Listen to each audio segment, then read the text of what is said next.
நாடகம் நடத்துறீங்களா? நாங்க பார்த்ததே கிடையாது. காலையில முதல் வேலையை உங்க வீட்டுக்கு கூட்டிட்டு போங்க. எதுக்குன்னு? அங்க வந்து நாங்க 4 பேர் வாசிக்க வேண்டாமா?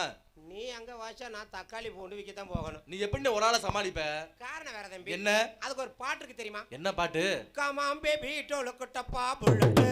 இந்த பாட்டு தெரியுமா? இப்பதான் கேள்வியே பண்றோம். இந்த பாட்டு தெரிஞ்சா மட்டும் தான் அங்க வாசிக்க முடியும், இல்லனா வாசிக்க முடியாது. சரினே. சரி, நாடகத்தை ஆரம்பிச்சாச்சு. பப்புன்கார வெளியில வந்தாச்சு. ஏய், எவன்டா அவன் திருட்டு போய்? ஏய், யாரா அது? எடுவா மொண்ண போடுவா. எவன்டா அவன்? யாரா அது? என்ன உள்ள பாரு, இவன பப்புனுக்கார வந்திருக்கானே. யான்னு பாருவே. மண்டே பாரு, நூடுல்ஸ் மண்டே. யார தேடுற? பப்புன தேடுற. யாரு அது பப்புனு? ஏய், நான் தாயா பப்புனு. அண்ணே, நீ பப்புனா? ஏன்? நேத்து கரூர் பசங்கள சமோசா 4 பத்து வித்துக்கிட்டு இருந்த நீ பப்புனா?